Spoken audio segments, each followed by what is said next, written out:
안녕하세요. 저는 40대 유부녀입니다. 저희 부모님께서는 어릴 때부터 항상 사람은 언제나 부지런해야 하고 절약이 몸에 배어 있어야 한다고 가르치셨습니다. 부모님은 평생을 돈 버는 일만 하시며 살아서 그런지 온통 머릿속엔 돈밖에 없었어요. 모든 일상을 돈을 벌거나 돈을 아끼는 일에만 쓰셨죠. 저의 어린 시절을 떠올리면 항상 부모님 눈치만 봤던 기억이 있어요. 어느 정도였냐면요. 집에 형광등을 켜거나 냉장고를 여는 것도 부모님 허락을 받아야 했어요. 책을 보고 싶어서 제 마음대로 방에 형광등을 켜면 화를 내셨거든요. 책 읽을 거면 엄마 설거지하는 주방 옆에 와서 보면 되지. 뭐하러 방에 불을 또 켜? 그리고 아버지 지금 들어가서 샤워할 거니까 아버지 샤워하고 받아놓은 물로 씻게 바로 준비하고 있어. 저는 다른 사람들도 다 이러고 사는 줄 알았습니다. 형광등 쓰는 걸 아끼려고 다 같이 한 방에서 생활하고 샤워하는 물도 대야에 받아서 씻기 전에 온 식구가 다 씻어야 했습니다. 거기다가 학창시절 내내 용돈이라는 걸 받아본 적이 없어요.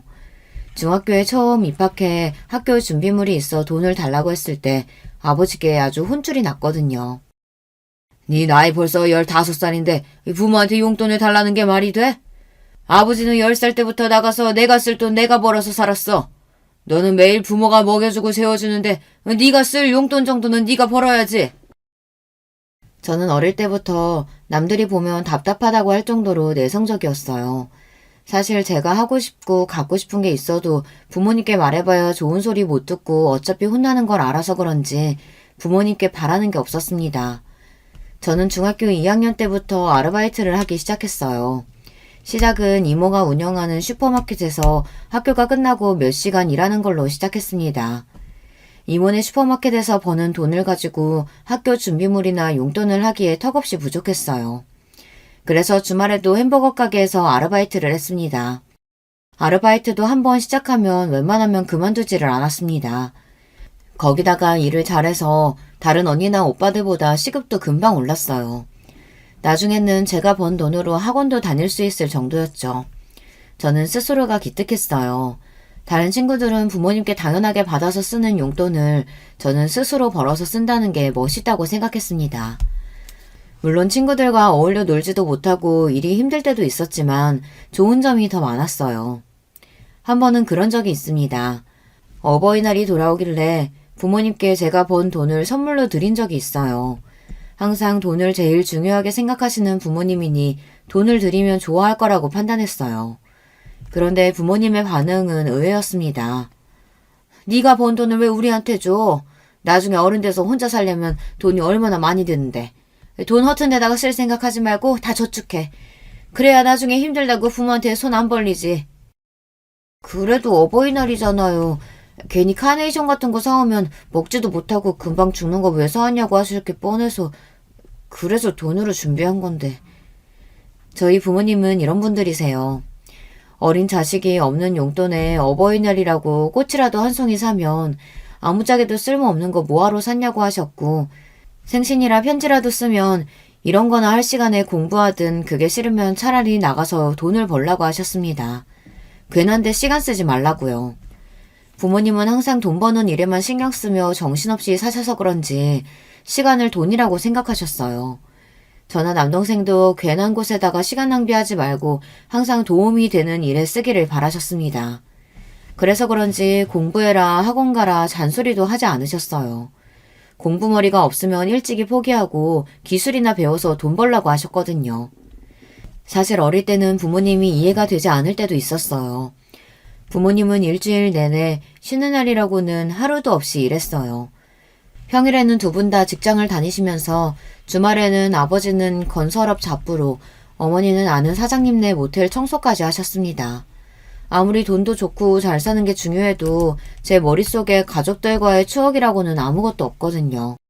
제 기억 속 우리 집은 가족끼리 휴가는커녕 외식 한번 제대로 한 적이 없습니다. 심지어 가족 중 누구 생일이 돌아와도 어머니께서 미역국 한 그릇 딱 끓여주시면 끝이었어요. 최소한의 먹고 입는 걸 제외하고 들어가는 돈은 다 사치라고 생각하셨습니다. 저도 어릴 때는 몰랐는데 학교에 들어가 보니 다른 친구들은 생일날 선물도 받고 가족들끼리 외식도 하고 그러더라고요. 아예 친구들을 불러 생일 파티까지 해주는 집도 있었고요. 저는 워낙 부모님께서 돈 쓰는 것에 예민하시다는 걸 진작부터 알아서 아예 기다도 안 했습니다. 생일날 용돈이라도 주면 감사한 마음이었죠. 그런데 남동생은 아니었어요. 어느 날이었습니다. 남동생 생일이 다가오자 남동생이 부모님에게 친구들을 집에 초대해 생일 파티를 하고 싶다고 했어요. 다른 애들은 롯데리아에서 파티도 하고 집에도 초대하는데 왜 나는 안 해주는데? 나도 생일 파티 하고 싶어. 집에 애들 좀 초대해줘. 부모님께 떼쓰는 남동생을 보며 저는 저래봐야 소용없을 텐데 왜 저러나 싶었습니다. 평소 치킨 한 마리만 시켜달라고 해도 30분 설교를 듣고 결국 엄마가 차려주신 밥을 먹어야 하는 일이 비일비재했는데 생일 파티라니요. 가당치도 않았습니다. 생일이 뭐가 별거라고 친구들까지 집에 부르고 파티를 해. 집에서 미역국이나 끓여 먹으면 그만이지. 그렇게 파티니 뭐니 하고 싶으면 네가 돈 벌어서 해. 내가 초등학생인데 이 나이에 어디 가서 돈을 벌어. 그냥 파티 좀 해줘. 딱 한 번만. 그냥 집에서 피자랑 치킨만 좀 시켜주면 되잖아. 얼씨구, 이게 나가서 돈을 안 벌어봐서 돈이 귀한 줄 모르지. 피자랑 치킨이 한두 푼이야? 쓸데없는 소리나 하지 말고 학교 나가. 이씨, 매일 그놈의 돈 번다고 자식이라고는 신경도 안 쓰면서 그 돈 벌어다 다 어디다가 쓰는 거야. 이놈의 가난한 집구석 찌긋찌긋해. 뭐야? 이 자식이 말하는 꼬라지 봐. 이게 아직 어리다고 봐줬더니만 네가 네 혼자서 큰 줄 알지? 남동생은 저보다 욕심도 많고 하고 싶은 것도 많은 애였습니다. 당시에 사춘기가 왔는지 남동생은 부모님이 뭐든 안 된다고 하는 걸 받아들이기 힘들어 보였어요. 저는 그런 남동생이 안쓰러워서 생일날 제가 모아놓은 돈 중 일부를 용돈으로 줬어요. 이거 가지고 롯데리아 가서 친구들이랑 파티해. 부족하면 말하고 누나가 더 줄 테니까. 남동생은 돈을 받자마자 뛸 듯이 좋아했습니다. 저한테 누나밖에 없다고 소리까지 질렀어요. 그 순간 저는 새로운 감정이 들었습니다. 돈이라는 게 이런 거구나 하고요. 내가 번 돈으로 내가 할 수 있는 게 많아져서 기쁘기도 했지만 사랑하고 아끼는 가족을 위해 쓰면 더 마음이 뿌듯하고 좋았어요. 그런데 그날 저녁 저는 부모님께 혼이 났습니다. 동생에게 제가 돈을 준 걸 알게 되신 거예요. 네가 번 돈을 왜 네 동생한테 줘? 어린 놈이 그 큰 돈을 그냥 받았으니 누나가 동생한테 돈 주는 걸 당연한 줄 알 거 아니야? 다음부터는 절대 네 동생한테 돈 함부로 주지 마. 알았어? 그래. 네 엄마 아빠 가족들 뒤치다꺼리 하느라 고생하는 거 그렇게 보고도 몰라? 너도 우리처럼 살래? 정신 똑바로 차리고 네 건 네가 챙겨야 해. 그제야 우리 부모님이 다른 부모님들과는 좀 다르고 남다르신 분들이라는 걸 알게 됐습니다. 당신들이 부모 형제를 건사하느라 고생을 많이 해서 그런지 저와 남동생은 당신들처럼 살기를 바라지 않는 것 같았어요. 제가 조금 더 저만 생각하고 똑부러지게 잘 살기를 바라셨어요. 그래도 부모님께서 그렇게 쉬지 않고 악착같이 사신 덕분에 부모님은 서울에 아파트를 사셨어요. 양가 부모님을 다 건사하시면서도 말이죠. 저는 그날을 잊지 못해요. 아파트에 이사를 들어가는 날 부모님 두 분이 끌어안고 눈물을 흘리셨거든요. 하지만 눈물도 잠시 곧바로 저와 남동생에게 부모님은 정신 차리고 살아야 한다고 단호하게 말했어요. 봐라, 먹을 거 안 먹고 가지고 싶은 거 꾹 참아가면서 사니까 이렇게 좋은 아파트 현금으로 떡하니 사잖니. 너희도 쓸데없이 매일 뭐 사달라 외식하고 싶다 조르지 말고 한 푼이라도 더 모아서 20살 딱 되면 집에서 나갈 생각해. 20살이면 고작 대학생인데 집에서 어떻게 나가요? 네 머리로 대학은 무슨 대학? 괜히 말도 안 되는 대학 들어가서 대학 등록금에 돈 쓰지 말고 일찍이 기술 배워서 돈이나 벌어. 이제 중학교도 안 간 자식한테 대학도 가지 말라는 부모가 세상에 어디 있냐? 어디 있긴 어디 있어. 여기 있지. 그리고 20살에 왜 집을 못 나가? 지금부터 일해서 벌면 월세 보증금 정도는 무조건 모아서 나갈 수 있지. 부모님은 언제나 저와 남동생을 독립적으로 키웠어요. 물론 저도 그런 부모님이 너무하다 싶을 때도 있고 불투명한 미래가 겁이 날 때도 있었지만 저는 그런 부모님을 존경했습니다. 남들이 보기엔 독하다, 구두쇠다 말들이 많았지만 저는 언제나 열심히 사는 부모님이 대단하다고 생각했어요. 물론 저도 그런 부모님의 사고방식을 물려받아 한시도 허투루 쓰지 않고 열심히 살았습니다. 그 덕분에 저는 결혼도 모두 다 제 힘으로 했어요. 제가 남들만큼 좋은 학벌, 좋은 직업은 아니지만 모아둔 돈은 꽤 많았거든요. 부모님에게 배운 대로 돈 버는 데만 집중하다 살다 보니 남편을 만난 게 30이 넘어서였어요. 남편은 제가 일하는 미용실에 손님으로 와서 가까워지게 됐습니다. 부모님 말씀대로 공부머리가 없으면 일찍이 기술을 배워 돈이나 벌라고 해서 저는 대학에 진학 안 하고 바로 미용실에 취직해서 미용기술을 배웠습니다. 몇 년 동안 남의 밑에서 일하다가 결혼 전에 제 가게를 갖게 되었어요. 물론 대출에 월세를 내느라 정신없었지만 그래도 결혼한 이후에는 날로 단골도 늘고 매출도 점점 좋아져서 다행이다 싶습니다. 저는 조금 늦은 결혼이었지만 그래도 결혼 생활에 만족하며 살고 있어요. 남편은 작은 중소기업에 다니고 있었고 시부모님도 좋으십니다. 친정 부모님은 조금 더 돈 있고 여유 있는 집에 시집가길 바라셨지만 저는 남편과의 결혼이 만족스러웠어요. 부모님께 일일이 말씀드리지는 않았지만 사실 제가 좀 남들이 보기에 궁상맞은 게 있어요. 아무래도 평생 절약이 몸에 밴 상태로 살아서 그런지 남들보다 유난한 부분이 있기는 합니다. 그래서 연애를 하거나 친구들과의 사이에서 문제가 있었던 적이 많은데요. 남편을 만나기 전 만난 남자친구와 사귈 때 일이에요. 저도 부모님이 외식하기를 꺼리시고 매번 집에서만 밥을 먹는 게 불만이었던 시절이 있었는데 막상 저도 제가 성인이 돼서 혼자 살다 보니 외식하는 돈이 그렇게 아깝더라고요. 제 돈이 아니라 친구 돈이나 남자친구 돈이라도 아까웠어요. 그래서 저는 남자친구가 생기면 밖에서 데이트를 안 하고 거의 제가 사는 집으로 데려와 밥도 먹고 커피도 집에서 마셨어요. 밖에서 쓰는 돈이 아까워서요. 남자친구나 친구들도 처음엔 그런 저를 신기하기도 하면서 좋아했어요. 부지런하고 알뜰하다고 좋아했습니다. 그런데 시간이 지날수록 좋아만 하지는 않더군요. 한 번은 그런 적이 있습니다. 제가 외식도 안 좋아했지만 특히나 영화관에 가는 걸 더 싫어했어요. 그냥 앉아서 큰 대형 화면으로 나오는 영화나 보는 건데 왜 굳이 비싼 티켓을 사서 보는지 이해가 안 되더라고요. 더군다나 영화관에 들어가면 그냥 들어가지 않잖아요. 팝콘도 사고 콜라도 사야 하는데 그 가격이 슈퍼에서 사는 것보다 훨씬 비싸니 아까웠습니다. 그런데 당시에 만나던 남자친구가 영화를 좋아했어요. 최신작은 무조건 극장에 가서 봐야 했습니다. 저도 처음엔 그런 남자친구가 이해가 안 돼서 굳이 영화관에 뭐하러 가냐고 나중에 다 TV에서 해줄 테니 그때 보자고 했습니다. 텔레비전에서 해주려면 오래 기다려야 하기도 하고 집에서 보면 느낌이 다르잖아. 나는 영화관에서 영화 보는 돈 하나도 안 아깝더라. 내가 쏠 테니까 그냥 같이 가. 남자친구가 그렇게까지 말을 하니 저도 그 남자친구를 만날 때는 할 수 없이 영화관에 자주 가게 됐어요. 그런데 아무래도 팝콘 값이 아까워서 그냥 갈 수가 없겠더라고요. 저는 집에서 전자레인지에 팝콘을 튀겨 봉지에 넣어갔습니다. 커피도 미리 집에서 보온병에 담아가고요. 저는 나름 뿌듯해서 남자친구에게 자랑했는데 남자친구는 그런 저를 보고 미간을 확 구기며 저에게 화를 냈어요. 내가 너 워낙 알뜰하고 절약하는 거 다 알고는 만났는데 이건 정말 못 봐주겠다. 사람이 적당히 할 줄 알아야지. 매일 오는 것도 아니고 가끔 한번 와서 영화 보는 거 꼭 그렇게 궁상을 떨어야겠어? 나 도저히 뚝팔려서 안 되겠다. 우리 그냥 헤어져.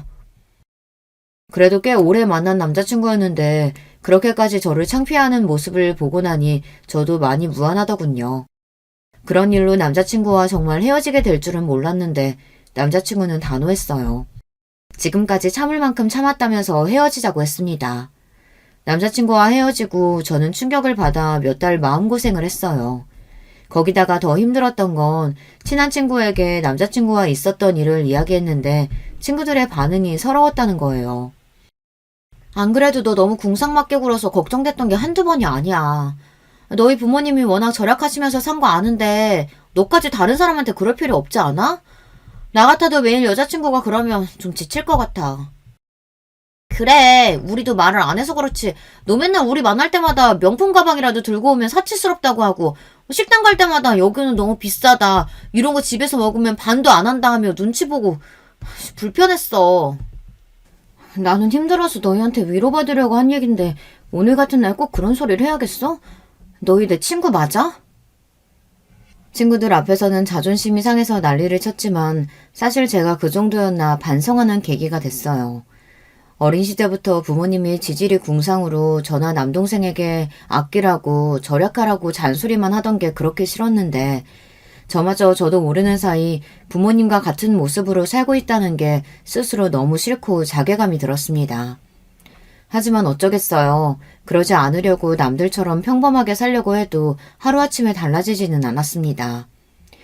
그래도 그나마 그때 이후로는 저도 충격을 받아 제 생각을 남들에게 강요하는 건 많이 나아졌지만 제 몸에 밴 습관은 잘 바뀌지 않았어요. 그런 저를 온전히 받아준 사람이 남편이었습니다. 남편은 남들이 다들 진료하는 궁상맞은 모습까지 이해해줬어요. 알고 보니 남편도 유난하다면 좀 유난한 부모님 밑에서 자라서 본인이 그런 부모님의 모습을 많이 닮았답니다. 싫어서 고치려고 해도 핏줄인지라 잘 안 고쳐진다는 걸 누구보다 잘 안돼요. 시부모님은 친정부모님과 반대로 굉장히 헌신적인 분들이에요. 두 분 다 평범한 집안에서 태어나 평범한 직장 생활하며 살아오신 분들이라 모든 게 다 평범했어요. 그런데 자식들 교육에 관한 일이라면 수준에 맞지 않는데도 무리하게 해서 투자를 하시는 편이었대요. 남편은 어릴 때부터 그런 게 이해가 되질 않았답니다. 형편이 안 되는데도 시부모님들께서는 자식들 교육을 위해 빚을 내서 대치동으로 이사 갔답니다. 남편은 영 공부에 뜻이 없어 부모님의 기대에 부응하지 못하는데도 지원을 아끼지 않았대요. 그나마 남편 밑에 시동생이 공부를 잘했나 봐요. 그래서 시동생은 없는 살림에 고액 과외에 학원까지 다니며 미국으로 유학까지 보냈답니다. 그 빚은 얼마 전까지 시부모님께서 갚으셨답니다. 덕분에 시부모님은 칠순이 다 된 연세에도 일하셨고 집도 서울 외곽으로 이사하셨어요. 그런 시부모님을 생각하면 남편은 답답하면서도 안쓰러워서 어떻게든 도와드리려고 많이 노력해요. 저는 그런 남편이 대견하고 멋있어 보였습니다. 남편도 저와는 다른 가정에서 자라서 그런지 오히려 저나 저희 친정 부모님을 더 대단하게 생각해요. 평소 저처럼 알뜰하고 똑부러지는 여자가 이상형이었답니다. 남편은 제가 하는 일을 다른 사람들처럼 지질이 군상이라고 생각하지 않았어요. 항상 제가 관리비를 절약하고 필요하지 않은 곳에 돈을 쓰지 않는 모습을 보며 오히려 저에게 알뜰하다고 칭찬해줬어요. 자기가 그렇게 열심히 산 덕분에 우리가 결혼할 때 이렇게 좋은 집 대출 하나도 없이 산 거잖아. 난 당신이 정말 대단하다고 생각해. 남편은 빈말이라도 항상 저에게 대단하다, 존경한다고 해줬어요. 저는 빈말이라도 남편이 해주는 말이 고마웠습니다. 이런 사람이다 보니 저는 남편이 버는 돈이 저보다 적고 시댁 형편이 넉넉하지 않는다고 해도 결혼 생활에 100% 만족했어요. 지금이야 작은 아파트에 살고 있지만 앞으로 둘이 노력하고 살다 보면 우리 부부는 훨씬 더 행복하게 살 수 있을 거라는 확신이 있었어요. 그런데 결혼 생활이라는 게 참 부부 둘이서만 좋다고 되는 건 아니더군요. 저에게는 시동생이 하나 있어요. 시동생은 제가 결혼하기 전에 미국에서 생활하고 있었기 때문에 사실 저도 몇 번 본 적이 없어요. 결혼식 때만 잠깐 한국에 왔다가 금방 다시 미국으로 돌아갔거든요. 시동생은 대학 때 유학 가서 쭉 미국에서 살았다고 하더라고요. 그런데 몇 년 전 시동생이 갑자기 하던 일을 그만두고 한국으로 들어왔어요. 외국에서 혼자 지내는 게 외롭다면서 가족들이 있는 한국에서 살고 싶다며 들어왔습니다. 사실 시동생이 한국으로 들어오기 전에 가족들과 일절 상의하지 않아 가족들도 좀 놀랐는데요. 그럴만한 게 유학 간 이후 한국의 가족들에게는 관심도 별로 없던 사람이 갑자기 한국에서 살겠다고 들어와서는 결혼하겠다고 웬 여자까지 데리고 왔거든요. 더군다나 10년 넘게 외국에 있었던 사람이 한국에 사는 한국 여자를 데리고 왔어요. 거기다가 더 놀랄 수밖에 없는 게 둘이 나이 차이도 꽤 나 보이더라고요. 저도 저지만 시부모님이 특히 많이 놀라셨어요.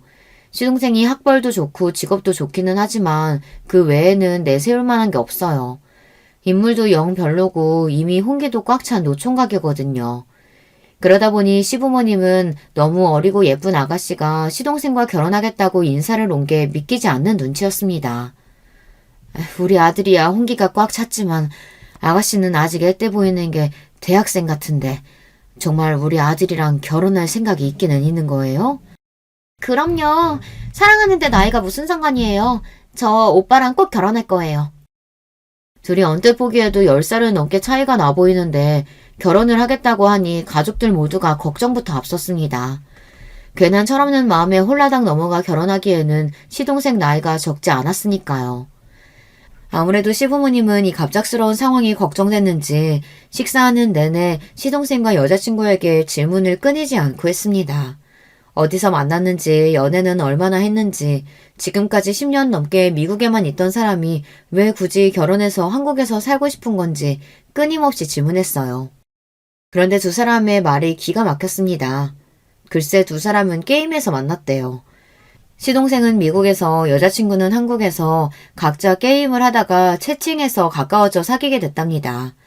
그 이후 서로 연락처를 주고받고 통화만 하고 메시지만 주고받다가 몇 개월 전 시동생이 잠깐 한국에 들어왔을 때 둘이 처음으로 얼굴을 보고 만났답니다.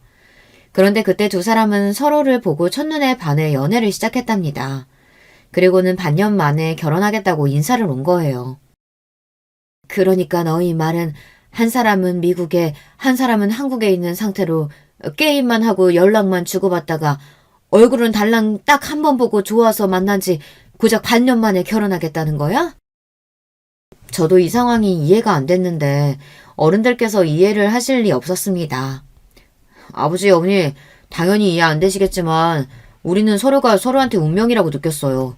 한국에서 만나고 미국에 들어가 있는 내내 수진이 생각만 나서 아무것도 할 수가 없었다니까요.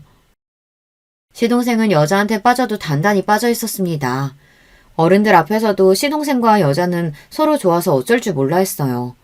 그 모습에 시부모님도 당황해서 말씀을 아꼈습니다. 그런데 저희 남편은 아니었어요. 아무래도 이 상황이 믿기지 않는지 미간을 잔뜩 구긴 채 돌직구를 던졌어요. 저기요, 수진씨. 얘가 미국에서 공부하고 회사도 좋은 회사 다니니까 능력도 있고 집에 재산도 좀 있나 보다 하고 기대를 했나 본데 전혀 아니에요. 우리 집 능력도 안 되는데 제가 공부를 잘해서 어머니 아버지가 등골 휘게 뒷바라지 한 거예요.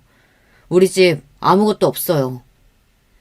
남편은 시동생 여자친구가 시동생의 조건만 보고 인생 한번 펴볼까 싶은 마음에 호구 잡은 거라고 여기는 것 같았어요. 사실 그런 말도 한 게 시동생이 공부만 하느라 세상 물정도 잘 모르고 순진하기는 하거든요. 그런데 그때였어요. 시동생의 남편의 말에 기분이 상했는지 흥분해서 버럭 화를 냈어요. 형, 지금 무슨 소리라는 거야? 우리 수진이 이화여대 다니고 부모님도 외국에서 사업하셔. 절대 내 조건만 보고 결혼하겠다는 거 아니라고. 시동생이 억울하다는 듯 울부짖으니 순간 시댁에는 정적이 흘렀습니다.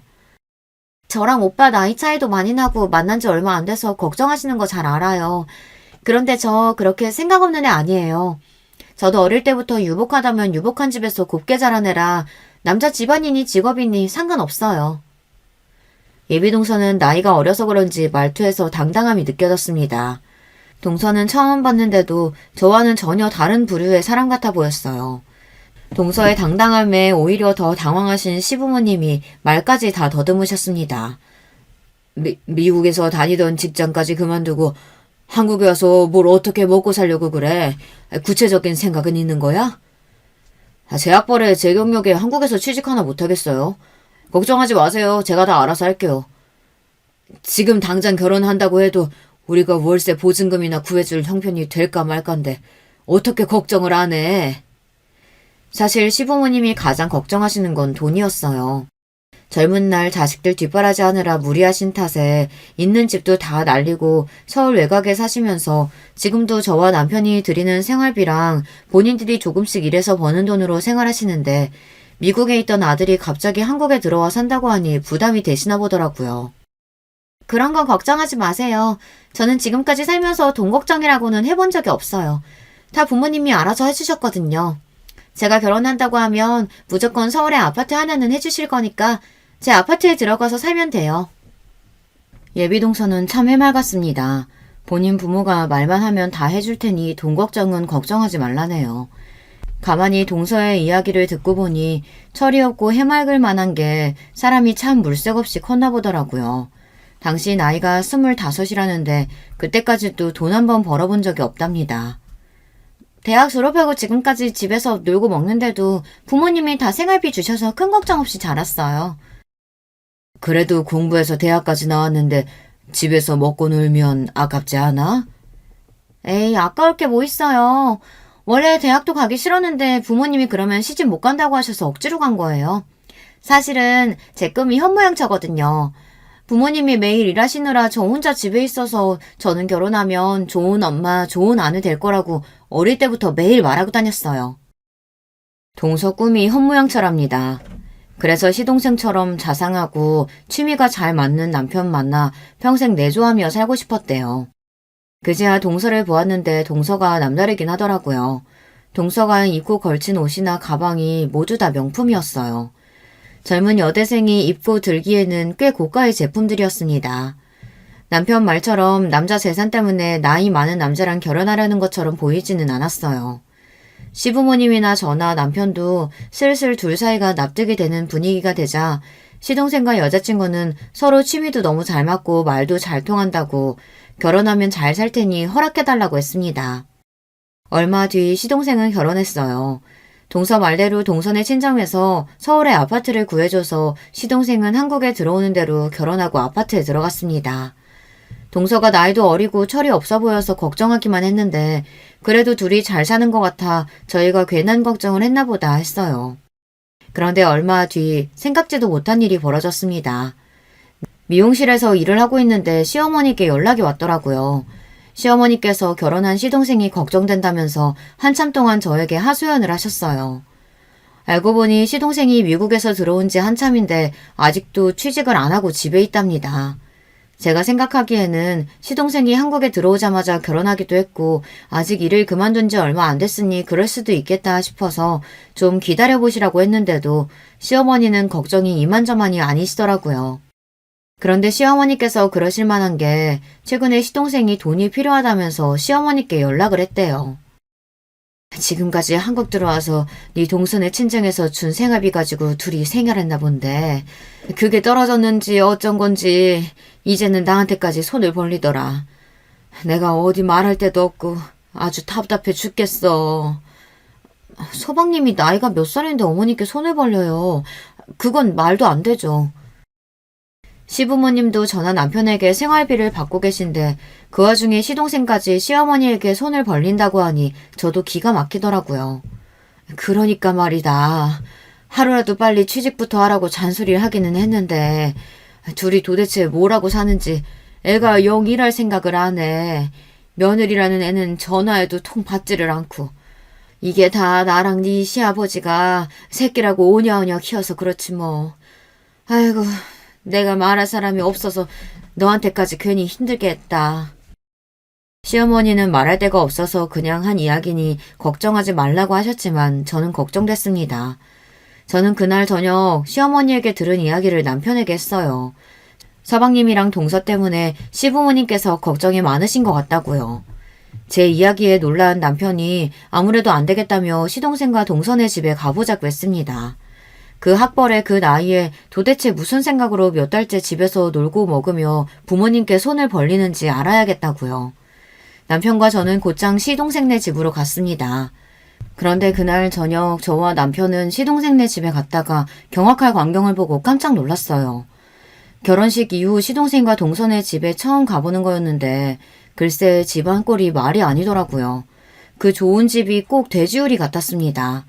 저나 남편은 양가에 일절 도움 없이 먹을 거 못 먹고 아낄 거 아껴가며 열심히 일해서 번 돈으로 서울의 오래된 아파트를 간신히 샀어요.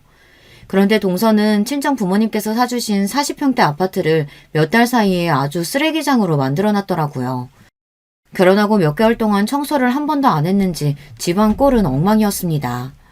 거기다가 밥도 안 해먹는 건지 주방에는 배달 음식 용기와 봉투가 그대로 어질러져 있었고 백화점 쇼핑백 봉투와 상자들이 집안 곳곳에 널브러져 있었어요.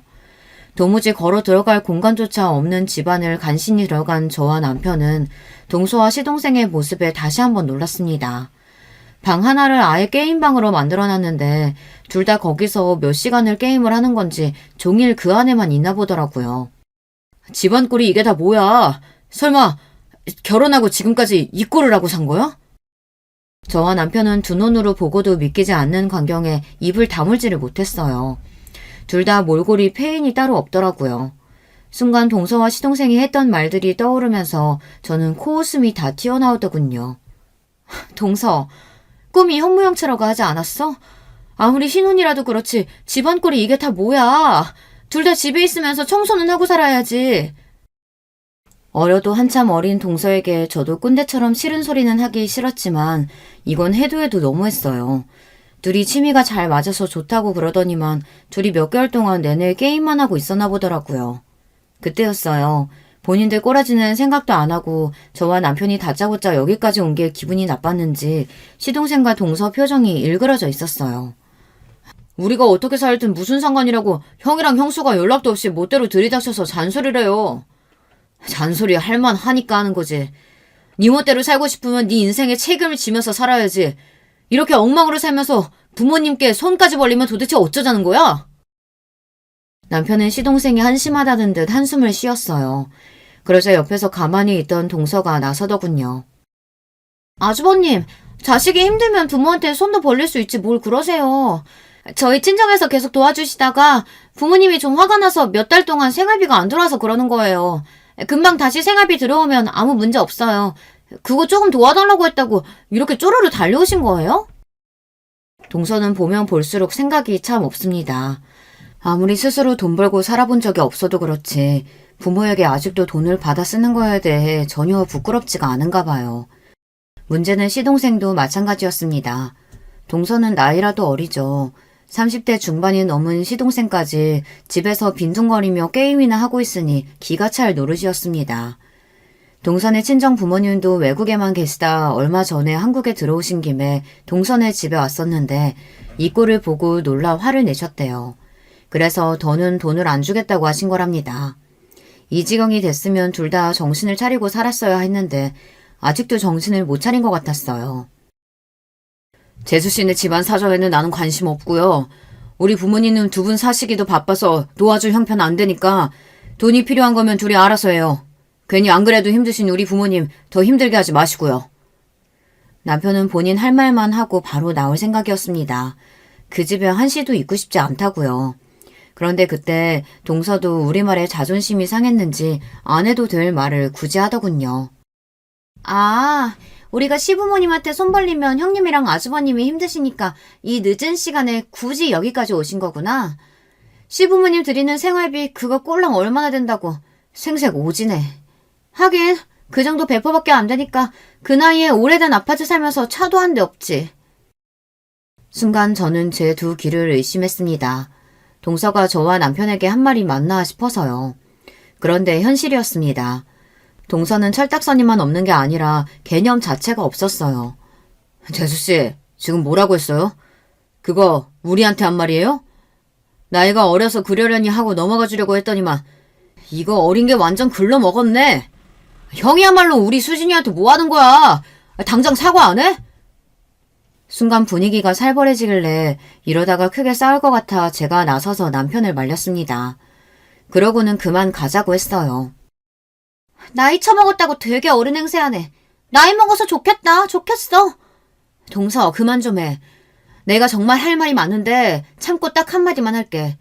정신 똑바로 차리고 살아. 그러다가 부모님이 평생 안 도와주신다고 하면 어쩌려고 그래? 형님이나 아주버님이나 부모 도움이라고는 받아본 적 없는 거지들이라 제 입장 이해할 리 없죠. 우리 부모님은 내일이라면 벌벌 떠시는 분들이라 금방 다시 도와주실 거예요. 그러니까 남 걱정하지 말고 두 분이나 잘 먹고 잘 사세요.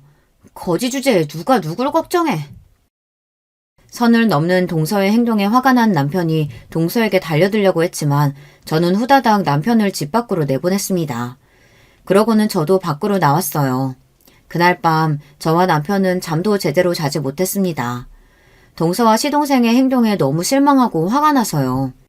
그 이후 저와 남편은 일절 시동생과 동서의 일에 신경 쓰지 않기로 했어요.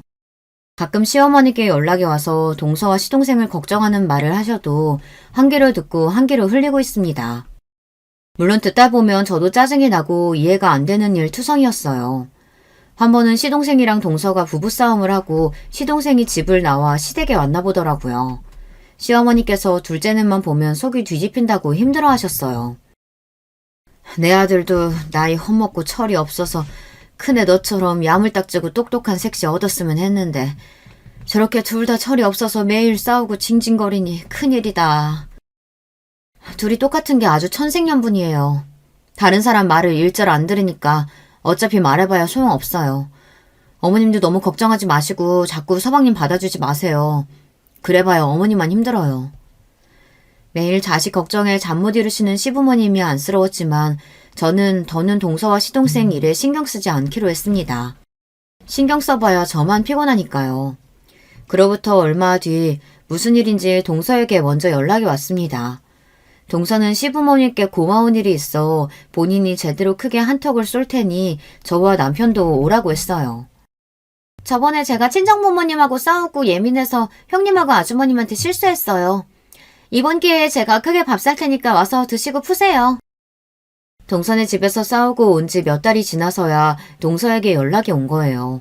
동서는 본인이 실수했다고 인정하며 본인이 밥을 살 테니 나오라고 했습니다. 남편과 저는 못 이기는 척 약속 장소에 갔어요. 동서가 생각 없고 개념 없는 거야 진작 몰랐던 것도 아니고 이제 다 가족이니 윗사람으로서 너그러운 마음으로 이해해 줄 생각이었습니다. 그런데 역시나 사람은 고쳐 쓰는 게 아니에요. 동서는 구제불능이었어요. 애초에 모르는 게 많아서 말이 통하지를 않았습니다. 그날 약속은 시작부터 문제가 있었어요.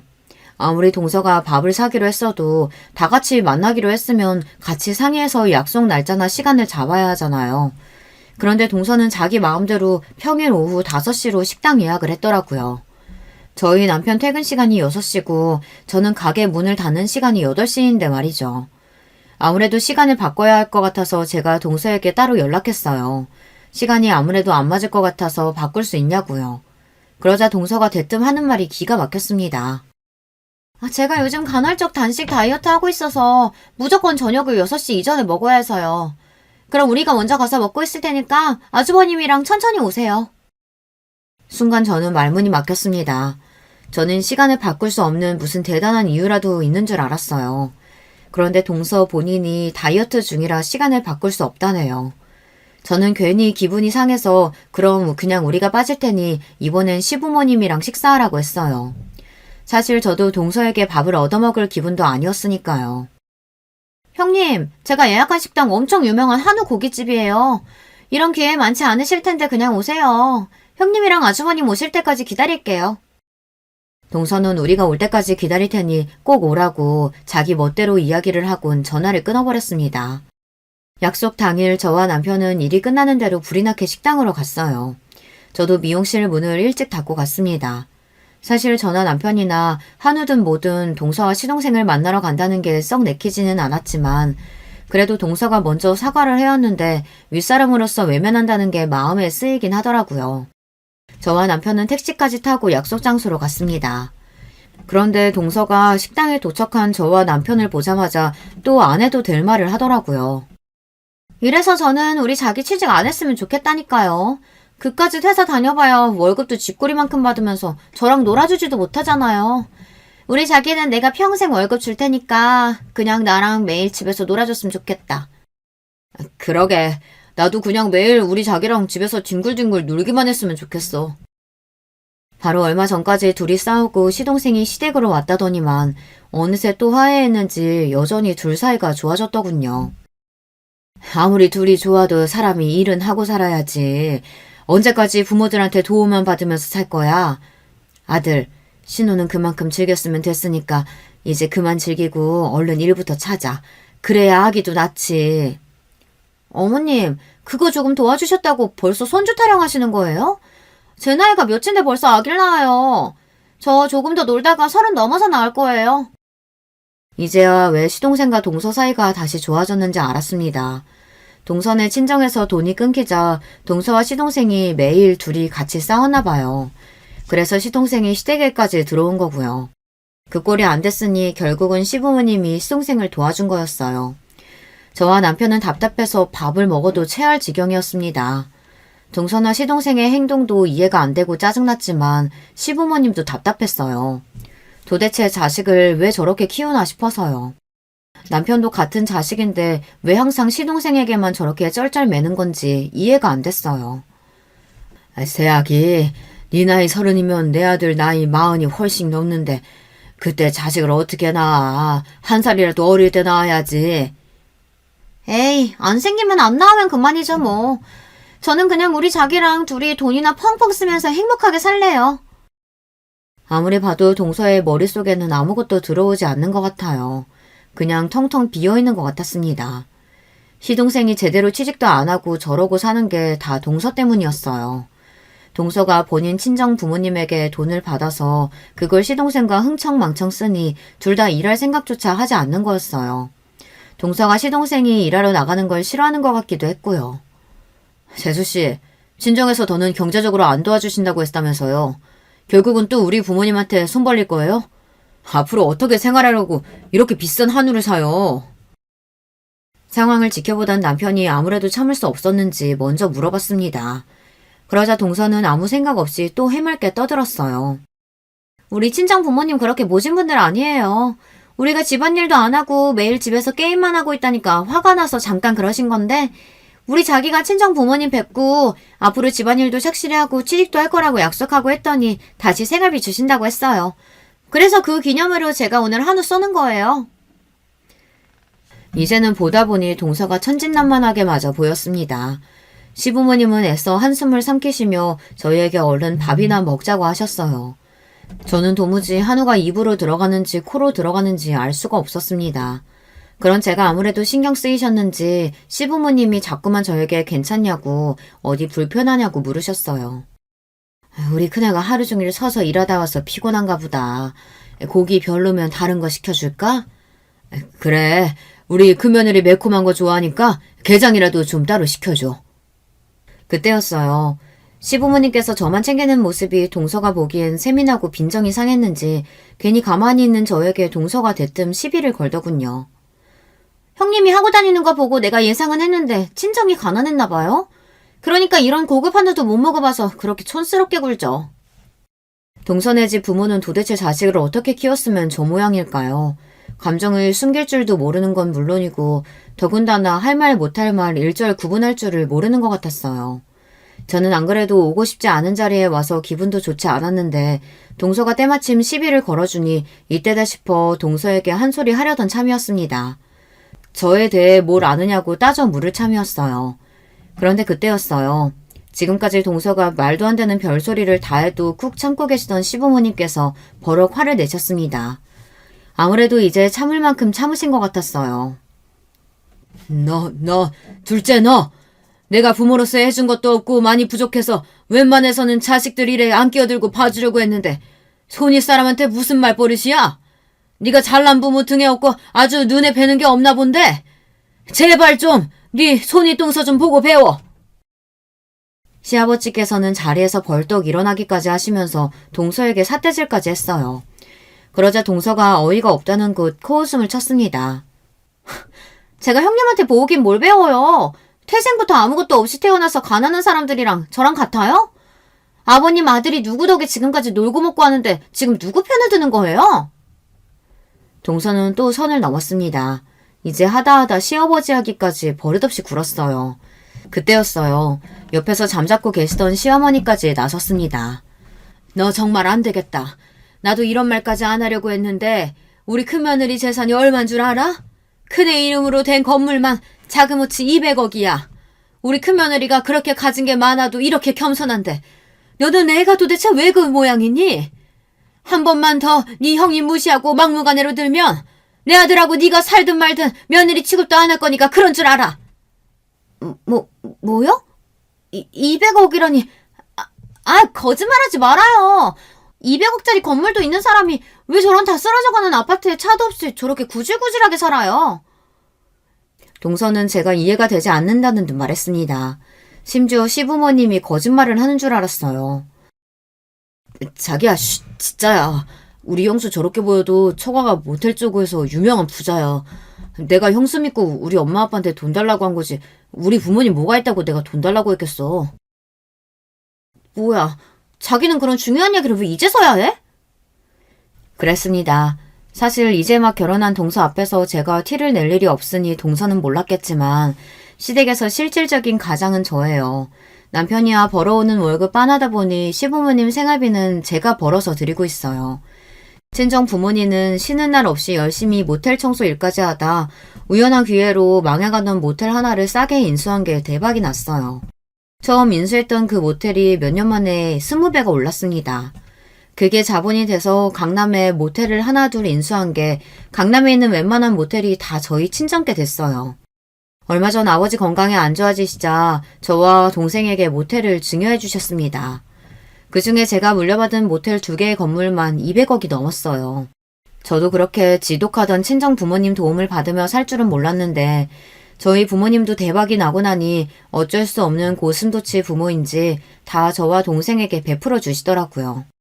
시댁 식구들의 말에 동서는 순간 당황해 금방이라도 터질 듯 얼굴이 빨개졌습니다. 그러더니 슬쩍 고개를 돌려 제 눈치를 보더군요. 헐, 대박. 형님, 정말 몰랐어요. 어쩐지 형님한테서는 알게 모르게 묘한 귀티가 흘렀다니까요. 가만 보니까 이 집 남자들은 여자복 하나는 있네요. 저나 형님이나 이렇게 있는 집 며느리들만 들어오고. 동서는 순식간에 퇴세를 전환했습니다. 저더러 없는 티가 난다고 할 땐 언제고 이제는 귀티가 난다네요. 내가 동서랑 같은 수준으로 엮이는 거 난 기분 나쁜데. 사실 모텔이야 부모님 재산이고 나는 아파트며 미용실이며 다 내가 번 돈으로 내가 얻은 것들이거든. 그리고 난 부모님 재산 자식이라고 넙죽 받을 생각 없어. 동서랑 같은 사람으로 엮지 마. 어머머, 우리 형님 대단하시다. 저 같으면 모텔 물려받아서 편하게 살 텐데 자기 사업까지 하시고 존경해요. 그날 이후 동서와 제 사이는 많이 달라졌습니다. 동서는 저를 볼 때마다 깍듯하게 90도로 인사하며 형님 하고 따라다녀요. 거기다가 신기한 건 저더러 미용 기술을 가르쳐달랍니다. 친정부모님이 언제까지 그렇게 놀기만 할 거냐고 평생 그렇게 빈둥거릴 생각이면 절대 지원 안 해주신다고 선언하셨어요. 그래서 제가 형님네 미용실에서 기술 배운다고 했어요. 그러니까 형님이 저 기술 좀 가르쳐주세요. 제가 형님한테 충성하고 잘할게요. 동서는 무슨 바람이 불었는지 자꾸만 미용실에 찾아와서 기술을 가르쳐달랍니다. 그래야 친정 부모님이 지원을 해준다고 했다네요. 덕분에 저만 골치가 아프게 생겼어요. 저는 됐다고 안 가르쳐줄 거라고 몇 번 돌려보냈는데 동서는 벌써 한 달째 미용실에 나와요. 청소라도 한다고 앞에서 알짱알짱 거리는데 거슬려 죽겠습니다. 사람이 참 눈치도 없고 물색이 없어요. 제가 요즘 동서를 보며 가정교육의 중요성을 아주 뼈저리게 느끼고 있습니다. 자식 교육을 잘못 시키면 여러 사람한테 민폐예요. 여러분 생각은 어떠세요? 사람 고쳐 쓰는 거 아니라는데 동서가 제가 가르친다고 변하기는 할까요? 저보다 인생 선배인 여러분들께서 댓글로 조언 주시면 제가 읽어보고 참고하도록 하겠습니다. 기나긴 저의 인생 이야기 끝까지 들어주셔서 감사해요. 여러분의 가정에는 항상 즐거운 일만 가득하시길 바랄게요. 저는 아버지, 어머니 그리고 저까지 이렇게 셋이 같이 살았습니다. 그렇게 좋지도 나쁘지도 않은 평범한 집안이었다고 생각합니다.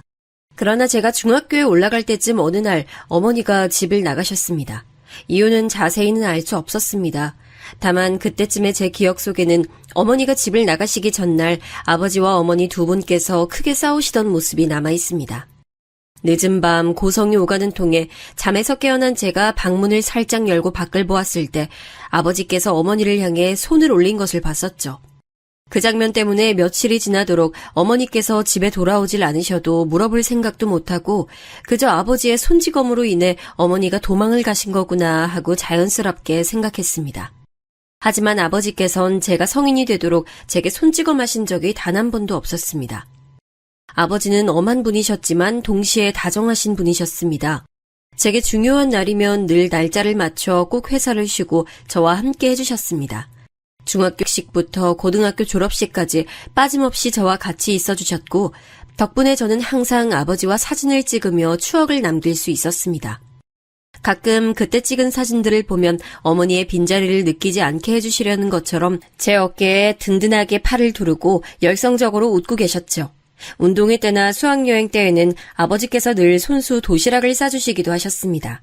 그런데 아버지께서 음식을 짜게 먹으시던 편이셔서 도시락으로 싸주시던 김밥이 늘 짰던 기억이 납니다. 지금 와서 생각해보면 참 못난 짓이었지만 매번 도시락을 남겨놓고 배불러서 다 못 먹었다고 거짓말을 했던 적도 있습니다. 이것도 지나고 보니 다 추억이네요.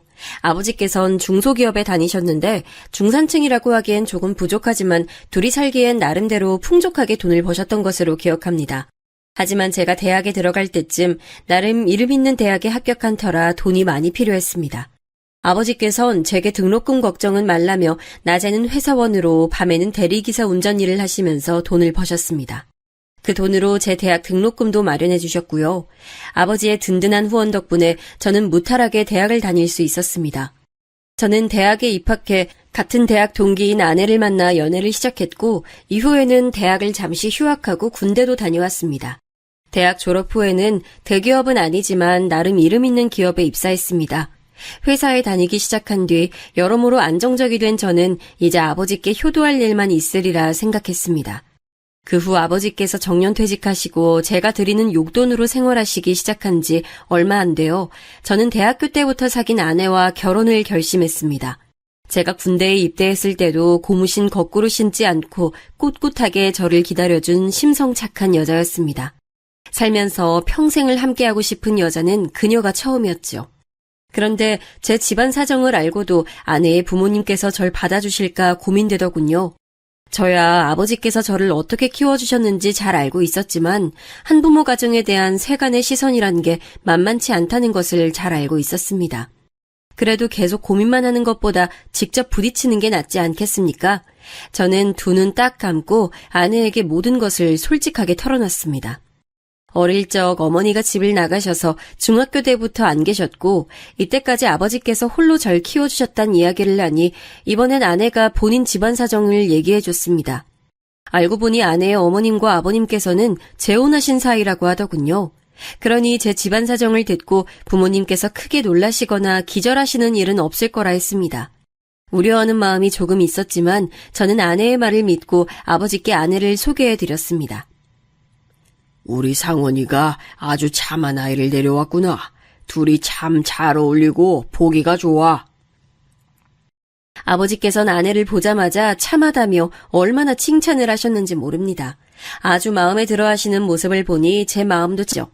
그 후 아버지의 반응에 용기를 얻어 저도 아내의 집에 찾아가 아내 부모님께 인사를 올렸습니다. 장인 장모님께서도 저를 보고 상당히 흡족해 하셨고 이후에 조심스럽게 날을 잡아 상견례까지 치렀습니다. 그리고 저와 아내는 성공적으로 결혼식을 올렸고 신혼여행에 다녀온 뒤에는 저희 아버지를 모시고 저와 아내, 아버지 이렇게 셋이 함께 살기 시작했습니다. 젊은 나이에 시아버지를 모시고 사는 것이 부담됐을 텐데 아내는 별말 없이 전업주부로 집안 살림을 책임지는 동시에 아버지를 살뜰히 모셨고 저는 열심히 회사에 다니며 바깥일을 맡았습니다. 셋이서 같이 사는 동안 아버지께서 아내를 많이 예뻐하셨던 게 기억이 납니다. 제가 퇴근하고 돌아와 거실 바닥에 앉아 아내와 함께 도란도란 이야기할 때면 아버지께서는 늘 거실 소파에서 저희 부부를 보며 행복한 표정으로 이렇게 말씀하시곤 하셨습니다. 우리 상원이랑 며느리가 이렇게 함께 있는 모습을 보니 정말 행복하구나. 이대로 손주까지 본다면 정말 좋겠지만 지금도 충분하다. 이제 죽어도 여한이 없어. 아버지, 또 그 말이세요?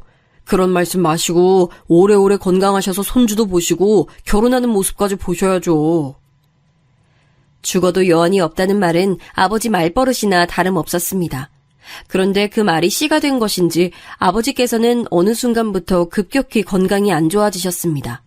결국 건강이 너무 악화돼서 병원에 입원하셔야 했죠. 아버지는 그렇게 몇 달 동안 병원에 입원해 계시다가 어느 날 밤 저와 아내 앞에서 돌아가셨습니다. 저는 세상이 무너지는 것처럼 슬펐지만 계속 슬픔에 빠져있을 여유는 없었습니다. 장례식 준비부터 아버지께서 살고 계시던 집의 처분까지 할 일이 많았기 때문이에요. 아버지께서는 돌아가시기 전에 유언을 남기셨는데 그중 하나는 예전부터 다 같이 살고 있던 집을 처분하고 그 돈으로 새 집을 구해 이사를 갔으면 한다는 것이었죠. 네 어린 시절이 고스란히 남아있는 집이지만 그렇기에 꼭 처분했으면 한다. 그리고 그 집에서 즐거웠던 기억만 가져갔으면 해. 저는 아버지의 유언을 듣고 어린 시절 열심히 절 키워주시던 아버지의 모습이 떠올라 죄송한 마음이 들었습니다. 그래서 아버지의 유언만큼은 꼭 잘 지키겠다고 결심했죠. 장례식을 치를 때 저는 어떻게 시간이 흘러가는지 모를 정도로 슬픔에 빠져 있었습니다. 그래도 상주로서 빈소를 지키고 아버지의 옛 직장 동료분들과 친구분들을 맞이하며 정신 차리려고 무던히 노력했습니다. 아버지의 친구분들께선 아버지에 대한 좋은 말씀을 많이 해주셨습니다. 그 덕분에 제가 모르는 아버지의 일면들에 대해 많이 알 수 있었죠. 아버지께서 저를 혼자 키우시면서 어떤 부분을 가장 힘들어 하셨는지, 또 제가 얼마나 아버지께 자랑스러운 아들이었는지 같은 말들을 들었습니다. 처음 듣는 이야기에 얼떨떨했던 것도 잠시, 이내 감사한 마음과 아버지의 사랑이 얼마나 컸었는지 느껴져 저는 그 자리에서 울고 말았죠. 그 뒤로도 빈소를 찾으신 문상객들 한 분 한 분께 인사를 드리며 빈소를 지키고 있는데, 문상객들께 음식을 대접하던 아내가 갑자기 제게 다가와 어떤 테이블에 누군지 모를 분이 계신단 말을 하는 게 아니겠어요? 여보, 저쪽 테이블에 연세 많으신 여자분 혼자 앉아 계시는데 이름을 물어봐도 대답도 안 하시고 자꾸 울기만 하셔. 그래서 말인데 당신 가서 누구신지 한번 물어봐. 저는 아내의 말을 듣고 의아해져서 여성분이 앉아 계시는 테이블 가봤습니다. 그런데 테이블에 앉아 계시는 여성분께 점점 가까이 갈수록 그분의 얼굴이 너무나 익숙하게 느껴지는 겁니다. 어릴 때 찍은 가족 사진에서만 볼 수 있던 그리운 얼굴에 저는 홀린 듯 그 테이블에 다가가 여성분께 말을 걸었죠. 어머니? 설마 어머니세요?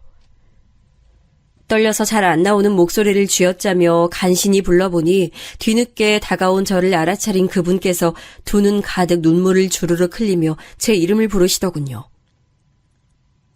상훈아, 엄마야. 엄마가 너무 늦게 왔지? 엄마가 너무 미안해.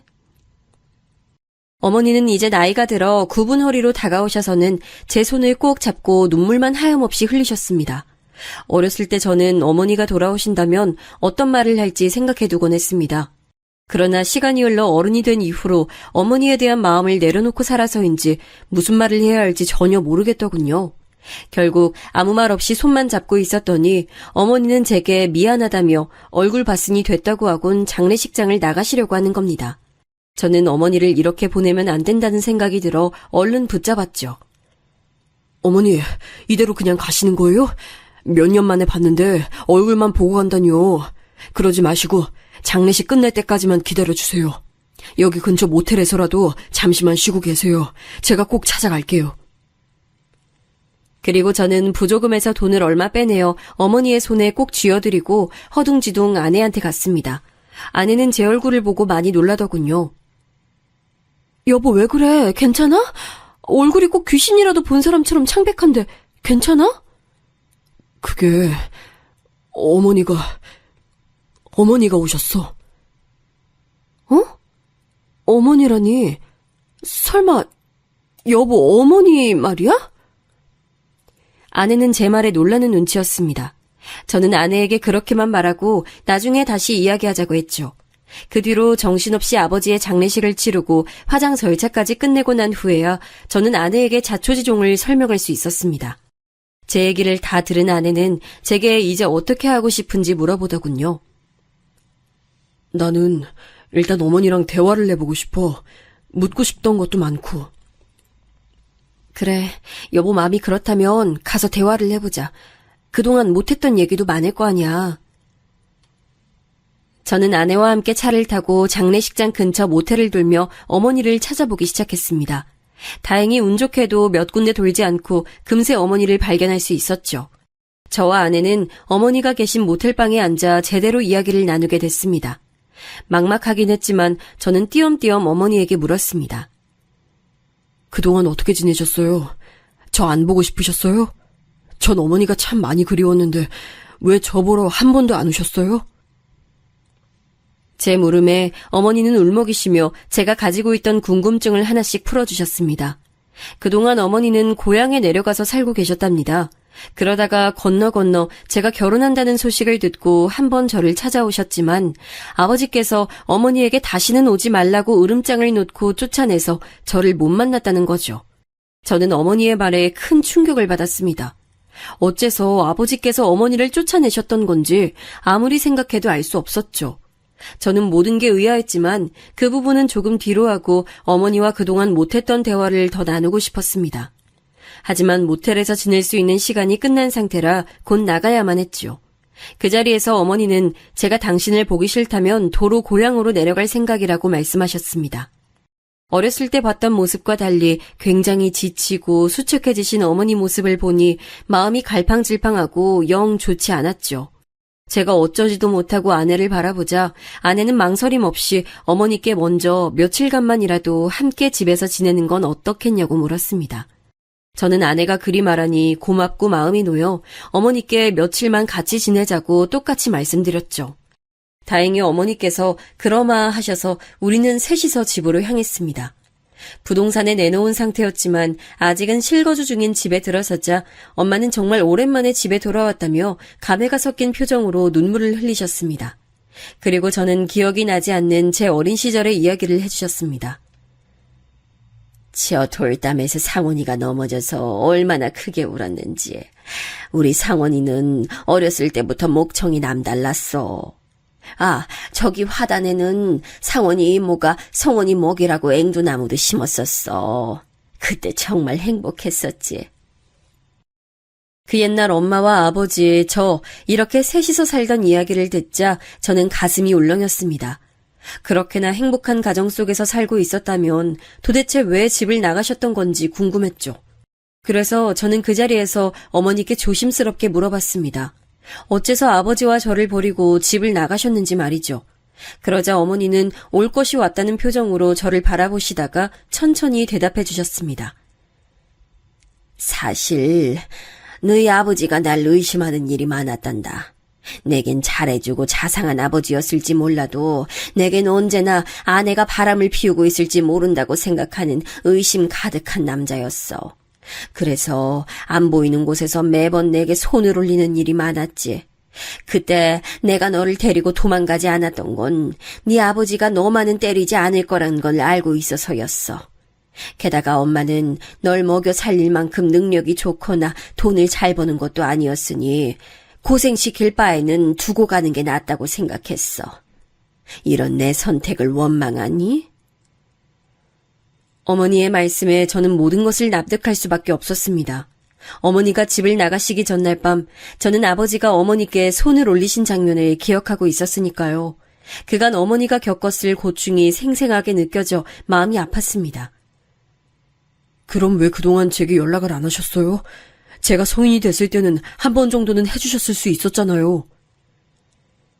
그러자 어머니는 집에서 아버지를 피해 도망 나온 지 얼마 안 되었을 때는 아버지가 무서워서였고 그 뒤에는 제게 미안해서 도저히 연락하지 못했다고 하시더군요. 나중에 제가 결혼한다는 소식을 들었을 때 용기를 내서 연락하려고 했지만 그것도 아버지가 막는 바람에 연락이 닿지 않았던 거고요. 그 이야기를 듣고 나니 왜 어머니가 아버지가 돌아가신 이후에 저를 찾아오신 건지 알 수 있었습니다. 제가 머릿속으로 납득한 것을 아셨는지 어머니는 계속 제게 말씀하셨습니다. 상원이 너만 괜찮다면 엄만 너와 계속 연락하고 살고 싶어. 내가 우리 아들한테 못해준 게 너무 많아. 지금이라도 못해준 거 다 해주면서 살고 싶어. 어머니는 그렇게 말씀하시면서 제 손을 잡아주셨습니다. 그간의 세월이 고스란히 남은 주름진 손을 보자 저는 가슴이 먹먹해졌지만 바로 대답할 수가 없었습니다. 저는 어머니께 당장 대답하긴 곤란하고 조금 생각해보겠다고 말씀드렸죠. 처음 알게 된 사실도 많았고 너무 급작스럽기도 했으니까요. 그러자 어머니는 제게 당신의 연락처를 알려주셨고 간간히 연락만이라도 하자고 말씀하셨습니다. 어머니는 이틀 정도 집에서 지내시다가 곧 고향으로 내려가셨습니다. 그 후 저는 아내와 집에 단둘이 대화를 나눴습니다. 아내는 혼란스러워 갈피를 못 잡는 제게 제 심정을 잘 이해한다고 했습니다. 여보, 난 언제나 당신 응원하고 도울 거야. 그러니까 걱정하지 말고 어떻게 하고 싶은지 천천히 생각해봐. 저는 제 사정을 이해해주는 아내에게 너무나 고마웠죠. 저와 결혼 후에 바로 아버지와 같이 살면서 신경 쓸 일도 많고 하루도 안 힘든 날이 없었을 텐데 언제나 제 편이 되어주겠다고 하니 얼마나 든든하던지요. 그래서 저는 조금 더 생각해보고 결론을 짓겠다고 아내에게 말했습니다. 그런데 어머니가 고향에 내려가신 지 채 3일이 지나기도 전에 연락이 온 겁니다. 미안해, 아들. 엄마가 지금 상황이 너무 안 좋아서. 근데 연락할 수 있는 사람이 아들밖에 없어서 이렇게 연락했어. 왜 그러세요, 어머니? 무슨 일이라도 있으신 거예요? 저는 어머니 전화를 받고 순간 너무 걱정됐습니다. 어머니께 사정을 들어보니 어머니는 그간 고향에서 작은 월세방에서 지내고 계셨는데 거기서 쫓겨났다고 하시는 겁니다. 원래 일하고 있었던 곳에서 사장이 월급을 차일피일 미루는 통에 월세를 못 내 몇 달이 밀렸고 결국 월세방의 보증금까지 전부 까먹은 바람에 내쫓겼다는 거죠. 게다가 월급을 밀리던 사장을 찾아가 보니 사장은 도망을 가버렸다고 하더군요. 당장 어디에서 먹고 자고 지낼지 눈앞이 깜깜한 상태에서 어머니는 연락할 사람이 저밖에 없어서 제게 연락을 하셨던 거고요. 저는 어머니께 일단 다시 서울로 올라오실 수 있겠냐고 여쭤봤고 어머니께서는 한번 움직일 차비는 남아있어 가능하다고 하셨습니다. 저는 어머니와 전화를 마친 뒤 아내에게 바로 상황을 설명했습니다. 상황을 들은 아내는 그럼 어머니와 며칠만이라도 같이 지내고 그 후엔 따로 방을 얻어드리는 것이 좋을 것 같다고 말하더군요. 덕분에 저는 어머니를 다시 집에 모셔올 수 있었습니다. 고작 며칠 안 봤는데 그 사이 어머니는 더 쪼그라드시고 더 기운 없어지고 볼품 없어지셨더군요. 그런 어머니의 모습을 보니 마음이 찢어지는 것 같았습니다. 그리고 어머니의 손에는 작은 배낭이 들려 있었는데 그게 그동안 어머니가 모은 살림 전부라고 하시더군요. 가슴이 어찌나 아프던지 억장이 무너지는 기분이었습니다. 어머니, 곧 따로 방을 얻어드릴게요. 그 전까지는 조금 불편하시더라도 여기 이 방에서 지내시면 돼요. 불편하기는 이 정도 방이 뭐 어때서? 엄만 너무 마음에 드는걸? 정말 고마워, 우리 아들. 엄마가 아들 덕분에 한시름 놨어. 그 뒤로 같이 살게 된 어머니는 당신이 가정부라도 되신 것처럼 청소며 빨래며 모든 집안일을 도맡아 솔선수범하셨습니다. 매일 새벽같이 일어나 바닥을 쓸고 닦으신 뒤 식사 준비까지 하시고 빨래도 해놓으시더라고요. 아내는 어머니의 그런 행동에 자신이 하면 된다고 극구 말렸지만 어머니는 그동안 저를 돌봐주지 못하셨던 시간을 보상이라도 해주시려는 것처럼 열심히 집안일을 하셨습니다. 저는 엄마의 그런 모습을 보니 미안하면서도 고맙고 안타까운 마음이 들었습니다. 하지만 연세도 있으신 분이 건강도 좋지 않으실 텐데 자꾸 그러시니 저도 마음이 편치 못해 어머니께 그러지 말고 그냥 쉬셔도 된다고 몇 번이나 말씀드렸습니다. 몇 번의 실랑이 끝에 어머니는 당신께서 머무시는 방만 청소하는 정도로 타협하기도 했습니다. 그렇게 일주일 정도가 지났을까요? 어느새 어머니가 계신 집이 익숙해진 저는 따로 방을 얻어 어머니를 모시기보다는 지금처럼 이 집에서 다 같이 살았으면 하는 마음이 생겼습니다. 하지만 이건 저 혼자 결정할 일이 아니었죠. 그래서 저는 어머니께서 잠드신 야심한 밤에 아내와 진지하게 대화를 나눴습니다. 여보, 혹시 이대로 어머니를 이 집에서 모시고 같이 지내는 것에 대해 어떻게 생각해? 여보에게 정말 못난 짓 하는 거 알지만 나 어머니를 다른 곳에 모시고 싶지가 않아. 그냥 이 집에서 모시고 살면서 보살펴드리고 싶어. 그 마음 이해해. 솔직히 어머님께서 달리 가실 곳도 없으시잖아. 그리고 난 여보가 그동안 어머님이 얼마나 보고 싶었을까 생각하면 마음이 짠해. 난 어머님과 같이 사는 거에 대해 이견 없으니까 당신이 원하는 대로 하자. 세상에 이런 여자가 또 어디 있을까요? 저는 아내가 정말 고마워서 울고 말았습니다. 시아버지에 이어 시어머니까지 모시는 게 어디 쉬운 일이겠습니까? 그런데도 제 마음을 헤아려준 아내에게 너무나 미안했죠. 앞으로 아내에게 더 잘하겠다고 마음먹은 후 저는 다음날 어머니께 이 집에서 같이 사는 것은 어떻겠냐 말씀드렸습니다. 그러자 어머니께서는 깜짝 놀라시더니 제게 너무나 고맙다고 말씀하시며 눈물을 보이셨습니다. 저도 마음이 먹먹해져 엄마의 손을 꼭 붙들고 한참이나 말을 잇지 못했죠. 아버지가 돌아가신 이후 오랜만에 느껴본 행복한 순간이었습니다. 어머니와 같이 지내기로 한 뒤 어느 날 어머니께서 주저하시다가 말을 꺼내시더군요. 없는 살림 긁어모아 챙겨서 오긴 했는데 지금 가지고 있는 겨울옷이 너무 해져서 혹시라도 남는 겨울옷이 있으면 당신께 좀 줄 수 없겠느냐고요. 저는 펄쩍 뛰며 그럴 수 없다고 말씀드렸습니다. 남는 옷을 드리는 게 아니라 새 옷을 사드려야 마땅한 일이었으니까요. 저는 어머니의 겨울옷을 사드리며 동시에 아버지께 다 못해드린 효도를 돌아오신 어머니께 해드리고 싶었습니다. 그래서 조금은 무리하게 지출해서 명품옷 몇 벌과 어머니께 마음에 들어 하실 귀걸이와 목걸이도 사드렸습니다. 거기다 더해 침구와 신발, 식기에 어머니께서 쓰실 모든 생활용품을 사드렸죠. 갑작스러운 지출에 놀랄 아내한테는 참 미안했습니다. 아직 신혼인데 다른 사람들처럼 신혼의 알콩달콩한 시간을 못 누리게 해준 것도 그렇고 계획에 없던 지출이 생긴 것도 미안했죠. 그러나 아내는 언제나 제게 차분히 괜찮다고 말했습니다. 그런데 그날 이후부터 아내는 혼자 무언가 곰곰이 생각에 잠기는 일이 잦아졌습니다. 혹시나 아내가 제게 서운한 마음을 숨기는 건 아닐까 싶어 몇 번이고 아내에게 속마음을 물어봤지만 아내는 아무 일 아니라고 말하기 일쑤였죠. 아내는 제게 서운하거나 속이 안 좋은 일이 있으면 숨기지 않고 바로 터놓는 성격이라 아내가 아니라고 했으면 아니라고 생각한 저는 그러려니 했지만 마음이 쓰이는 건 어쩔 수 없었습니다. 그렇게 반년 정도 지나니 서울 생활이 어색하시다던 어머니도 이제는 익숙해지셔서 분위기도 밝아지시고 말수도 많이 느셨습니다. 하지만 반대로 아내의 말수는 점점 줄어들었죠. 저는 아내가 어머니와 지내는 게 많이 힘든지 자주 물어보곤 했는데 아내는 그럴 때마다 그런 게 아니라며 손사래를 쳤습니다. 제가 회사에 출근해 있는 낮 동안에 아내는 온종일 어머니와 함께 지내고 있었습니다. 저는 아내에게 그 사이에 무슨 일이 생기면 제게 꼭 말해달라고 했습니다. 그때마다 아내는 알겠다며 제게 웃어줄 뿐이었죠. 저는 아내의 대답에 안심이 되기도 하고 묘한 불안감을 느끼기도 했습니다. 하지만 어머니의 밝은 모습을 볼 때면 불안감도 일순간 사라져 그저 행복할 따름이었죠. 어머니가 입고 꾸미시는 모습이 마치 제 어린 시절 보았던 어머니의 젊고 화사하셨던 모습을 보는 것 같아서 감회가 새롭기도 했고요.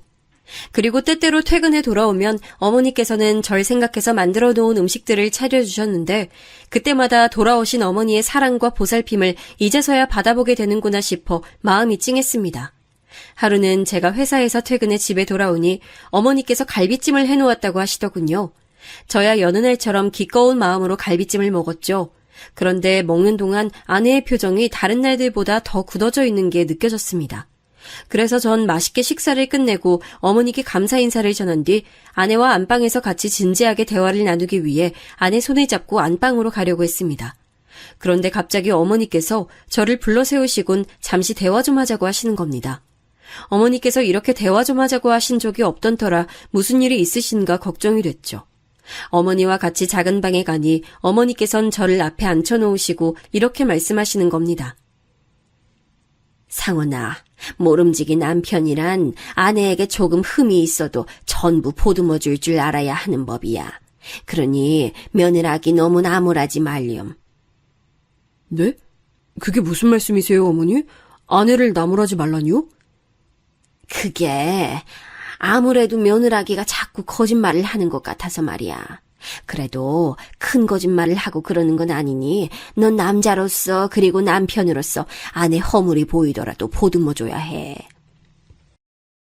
어머니께서 툭 하신 말씀이 무슨 뜻인지 저는 이해가 안 가더군요. 일단은 알겠다고 말씀드린 뒤 저는 아내가 있는 안방으로 돌아가 어머니께 이런 말씀을 들었는데 대체 무슨 일이 있었던 거냐 물어봤습니다. 뭐라고? 어머니가 정말 그렇게 말씀하셨어?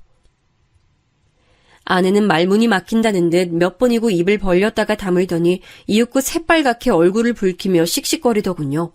저는 아내의 반응에 단단히 무슨 일이 있었구나 싶었습니다. 하지만 아내는 역시나 무슨 일이 있었는지 말을 하는 대신 입을 꾹 다물고 나중에 다시 얘기하자며 그대로 잠자리에 들었습니다.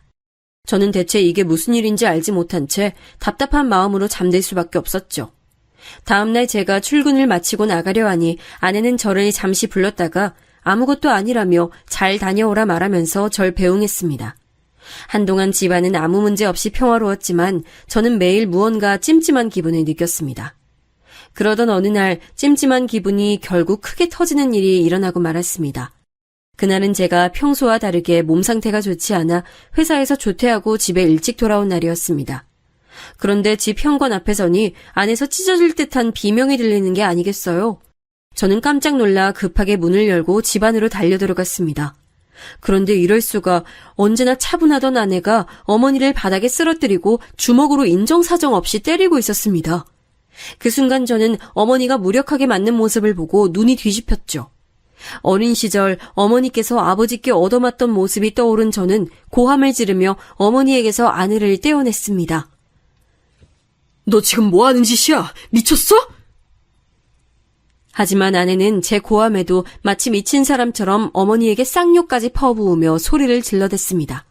저는 그날 처음으로 아내에게 손을 올렸습니다. 철썩 소리가 날 정도로 아내의 뺨을 때리니 그제야 아내가 고함 지르던 걸 멈추더군요. 아내는 제게 맞은 뺨을 부여잡은 채 놀란 눈으로 저를 바라봤습니다. 하지만 저는 아내를 신경 쓸 여유가 없었습니다. 그저 바닥에 쓰러져 울고 계신 어머니를 챙길 생각밖에 없었죠. 제가 바로 어머니를 둘러엎고 병원으로 가려고 하니 아내가 저를 붙잡으며 뭐라 말하더군요. 여보, 이거 받아. 잃어버리지 말고. 이따가 혼자 있을 때 꼭 읽어봐. 알겠지? 어? 하지만 그때 저도 제정신이 아니었던 건지 아내의 말이 하나도 들리지 않았습니다. 제가 아내의 팔을 밀어내며 나중에 대화하자고 가까스로 말하니 아내는 계속 무어라 말하며 제 손에 종이봉투를 쥐어주었습니다. 저는 그 종이봉투가 무엇인지 알 수 없었지만 일단 주머니에 쑤셔 넣고 어머니를 병원으로 모셔갔습니다. 병원에 가는 동안 내내 어머니는 서럽게 우시면서 무슨 일이 있었는지 제게 말해주셨습니다. 난 그동안 며느라기가 아무리 거짓말을 해도 다 참아줬어. 근데 더는 들어주기 힘들어 거짓말 좀 그만하라고 했더니 갑자기 날 주먹으로 때리지 뭐야. 난 며느라기가 순간 미친 줄 알았어. 그런 애랑 어떻게 같이 사니? 아유, 난 이제 더는 같이 못 살겠다. 어머니의 말씀을 들으니 화가 솟구치더군요. 하지만 동시에 아내가 그럴 리 없다는 생각이 들어 머릿속이 혼란스러웠죠. 병원에 도착해 어머니께서 검사를 받으시는 동안 저는 화나는 마음을 다스리려고 노력했습니다. 그리고 아내에게 전화해서 상황을 듣고자 했는데 이미 아내에게서 문자가 와 있더군요. 나 한동안 친정에 가 있을게. 중요한 인감이랑 문서, 귀중품은 내가 다 챙겨서 갈 테니까 아까 내가 준 편지 다 읽고 머리 식힌 다음에 대화할 마음 생기면 그때 연락해. 저는 그제서야 아내가 제게 준 것이 편지였던 것을 알아챘습니다. 주머니에 구겨진 봉투를 꺼내 안을 살피니 몇 장이 되는 편지가 들어있더군요. 저는 어머니의 검사가 끝나길 기다리는 동안 편지를 펼쳐 읽기 시작했지요. 그런데 놀랍게도 편지는 아내가 쓴 게 아니라 제 아버지가 쓰신 편지였습니다. 그리고 편지를 받는 대상도 제가 아니라 아내였고요. 저는 건강도 안 좋으셨던 아버지께서 언제 아내에게 편지를 남기셨나 생각하며 편지를 읽기 시작했습니다. 돌아가신 아버지께서 쓰신 편지를 두 손에 쥐고 읽자니 눈시울이 뜨거워지더군요. 편지의 초반에는 저와 결혼해준 아내에게 고마운 마음과 아들을 잘 부탁한다는 내용이 담겨 있었습니다. 떨리는 손가락에 억지로 힘을 주어 한자 한자 똑바로 써진 아버지의 글씨체를 보니 돌아가시기 전에 남겨놓으셨던 것이 분명했습니다. 당신께서 힘드신 것도 참아가시며 병상에 앉아 쓰셨을 걸 생각하니 가슴이 먹먹해지더군요. 그런데 편지의 중반부터는 전혀 상상도 못한 내용이 담겨 있었습니다. 그건 다름 아닌 어머니에 관한 내용이었습니다. 제가 이제껏 어머니께 들은 이야기와는 완전히 다른 내용이었죠. 아버지께서 남기신 편지 속에서 어머니는 행실이 옳지 못한 분이었습니다. 어머니는 제가 태어난 이후 동네에서 소소하게 벌어진 화투판을 시작으로 점점 손이 커지기 시작해 내기 도박은 물론 다른 마을로까지 가서 도박하는 등 원정 도박에도 손을 대셨다는 겁니다. 그러다 나중엔 아버지께서 통장에 모아둔 돈에 손을 대셨고 집안의 재산도 야금야금 빼돌려 도박에 쓰시다가 아버지께 들키셨고 이후에 다신 도박을 안 하겠다 약속하셨답니다. 그러나 약속하는 것도 잠깐 어머니께선 도박판에서 돈을 따면 그 돈으로 분에 맞지도 않는 사치를 부리며 생색을 내고 이르면 이른 대로 본전을 찾겠다고 돈을 더 가지고 가서는 자꾸 잃어버리기만 하니 이제는 집착이 되어 도박을 끊지 못하셨다고 합니다. 아버지께선 어머니께 화도 내보고 달래기도 해봤지만 도무지 나아질 기미가 없어 깊은 시름에 빠지셨는데 급기야 어느 날 아버지께서 조부께 받은 선산을 제 명의로 돌려놓으려고 잠깐 땅 문서를 꺼내놓은 사이 어머니께서 들고 나가 도박으로 날려먹으신 걸 알게 되셨다고 합니다. 그날 아버지께서 처음으로 어머니께 손을 올리고 제정신이냐고 소리치며 싸웠다고 하더군요. 아들에게 줄 땅마저 팔아버리는 어미가 세상 어디에 있냐고 소리치며 싸우셨고, 다음날 어머니는 집안에 남아있던 귀중품도 전부 싸들고 도망가셨다고 적혀 있었습니다. 그리고 혹시나 나중에라도 어머니께서 돌아온다면 어머니가 제게 아는 체를 하면서 거짓말을 일삼을 것이 뻔하다고 하셨습니다. 제가 어머니를 좋은 사람이라고만 알고 있고 또 많이 그리워하는 것을 당신께서 알고 계시니 속수무책으로 당하지 않도록 제 아내에게 제발 조심하고 거리를 두도록 해달라는 당부가 담겨 있었습니다. 저는 편지에 적힌 내용을 도무지 믿을 수가 없었습니다. 하지만 편지 속 필자는 아버지의 것이 분명했고 아내가 제게 건네준 것이니 진짜 아버지께서 남기신 편지라는 것은 알 수 있었죠. 술렁이던 가슴을 진정시키던 사이 어머니께서 검사를 끝마치고 나오셨습니다. 별다른 이상은 없다고 하더군요. 어머니는 집으로 돌아가는 동안 제게 아내와 이혼해야 한다고 하셨으나 저는 편지의 내용을 계속 생각하느라 대꾸도 못했죠. 집으로 들어가 보니 아내가 없더군요. 어머니께선 맞은 곳이 아프다 하시며 방으로 들어가 쉬셨고 저는 조용히 집 밖으로 나가 아내에게 전화했습니다. 아내는 전화를 받자마자 저와 대화를 하고 싶지 않다고 하더군요. 저는 아내의 뺨을 때린 것에 대해 사과를 하고 제발 있었던 상황을 그대로 말해달라 부탁했습니다. 여보, 상황을 말해줘야 내가 어떤 행동을 할지 정할 수 있지. 이렇게 편지만 덜렁 주고 가버리면 어떡해. 그럼 당신은 내가 어떤 말을 해도 내 말 믿어줄 수 있어? 아내의 말에 저는 무조건 믿겠다고 대답했습니다. 그러자 아내가 한숨을 내쉬고 제게 이야기를 해줬습니다. 이야기 속 내용은 제가 그동안 상상도 못했던 것들이었습니다. 근 1년 동안 어머니께서 제게 보여주신 행동과 아내에게 보여주신 행동이 너무나도 달랐더군요. 저는 이제껏 어머니께서 아내를 도와 집안 살림을 꾸려왔다고 생각했는데 아내 말로는 어머니는 그저 신용만 할 뿐이었답니다. 어머니께선 같이 살게 된 초반부터 제가 있을 때만 집안일을 신경 쓰는 신용을 하시고 아내와 단둘이 남으면 딱 일을 멈추고 힘들다 아프다는 말을 반복하면서 아내가 홀로 모든 집안일을 하도록 조종하셨다고 합니다. 그리고 제가 집에 돌아오면 마치 어머니 혼자서 모든 일을 해낸 척 하셨다는 겁니다. 그리고 아내가 절 위해 기껏 요리를 준비해 놓으면 마지막에 꼭 자신이 간을 보겠다며 맛보시고는 저에게는 마치 어머니께서 음식을 전부 다 준비한 것처럼 말씀하신 것, 또 장인 장모께서 사실 재혼한 사이라는 것을 알고 난 뒤 대놓고 아내의 말을 무시하기 시작한 일 등 이제껏 어머니께서 제게 보여주신 행동들과는 너무 달라 상상조차 못했던 치졸한 일들을 듣는 순간 말문이 막혔습니다. 뒤늦게 왜 이야기하지 않았느냐 묻자 아내는 제가 정말 어머니를 그리워하고 좋아하던 것을 알고 있었기 때문에 참으려 했답니다. 그런데 오늘 아내가 잠깐 마트에 다녀온 사이 어머니가 장롱 깊숙한 곳에 숨겨놓은 문서들을 꺼내고 있는 현장을 붙잡았다는 겁니다. 아내는 어머니의 손에 들린 문서들을 뺏어서 뭐 하시는 짓이냐 물으며 화를 냈지만 근 1년 동안 어머니의 말씀에 고분고분 따르고 화도 안 낸 아내가 만만했던지 어머니는 아내에게 온갖 쌍욕을 하셨답니다. 저는 순간 아내의 말을 믿기 어려웠습니다. 그런데 그때 아내가 녹음 파일을 하나 보내줄 테니 들어보고 다시 전화하라고 말하더군요. 저는 아내의 말대로 잠시 통화를 끊은 뒤 아내에게서 온 녹음 파일을 들었습니다.